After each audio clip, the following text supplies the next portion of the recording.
Clarity ಕೊಡ್ತೀರಾ sir, update ಕೊಡ್ತೀರಾ? ಇಲ್ಲ, ಅವ್ರು ಪ್ರಶ್ನೆ ಮಾಡಿದ್ರೆ ಕೇಳ್ತೇವೆ, ಹೇಳ್ತೀವಿ, ಉತ್ತರ ಕೊಡ್ತೇವೆ.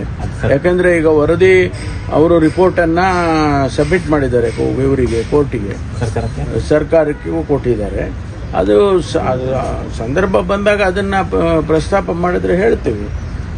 ವಸ್ತುಸ್ಥಿತಿ ಹೇಳಬೇಕಲ್ಲ, ಮುಚ್ಚುಮರೆ ಏನು ಇದೆ ಅದರಲ್ಲಿ. ಪಠ್ಯದಲ್ಲಿ ಭಗವದ್ಗೀತೆ ಸೇರಿಸಬೇಕು ಅಂತ HDK ಅವರು ಧರ್ಮೇಂದ್ರ ಪ್ರಧಾನ್ಗೆ ಪತ್ರ ಬರೆದಿದ್ದಾರೆ ಸರ್. ಶಾಲಾ ಪಠ್ಯದಲ್ಲಿ ಭಗವದ್ಗೀತೆ ಅವರ ಅನಿಸಿಕೆ, ಅವ್ರಿಗೇನು ಮನಸ್ಸಿಗೆ ಬಂದಿದೆ ಅದನ್ನು ಬರೆದಿದ್ದಾರೆ. ಅವರ ಅನಿಸಿಕೆಯನ್ನು ಸರ್ಕಾರಕ್ಕೆ ತಿಳಿಸಿದ್ದಾರೆ. ಅದು ಅವ್ರಿಗೆ ಬಿಟ್ಟಿದ್ದಲ್ಲ, ಕೇಂದ್ರ ಸರ್ಕಾರಕ್ಕೆ ಬಿಟ್ಟಿರ್ತಕ್ಕಂಥದ್ದು. ಸರ್, DCM DK ಶಿವಕುಮಾರ್ ಅವರಿಗೆ ನೋಟಿಸ್ ಕೊಟ್ಟಿದ್ದಾರೆ ಸರ್, ನ್ಯಾಷನಲ್ ಹೆರಾಲ್ಡ್ ಪತ್ರಿಕೆ ಪ್ರಮಾಣ ವರ್ಗಾವಣೆ ಆಗಿದೆ ಅನ್ನೋ ನೋಟಿಸ್ ಕೊಟ್ಟಿದ್ದಾರೆ. ನೋಟಿಸ್ ಕೊಟ್ಟಿದ್ದಾರೆ, ನೋಟಿಸಿಗೆ ಉತ್ತರ ಕೊಡ್ತಾರೆ.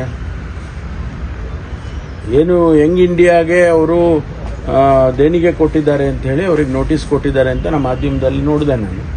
ಅದಕ್ಕೆ ಉತ್ತರವನ್ನು ಅವರೇ ಕೊಡಬೇಕಲ್ವಾ, ಕೊಡ್ತಾರೆ.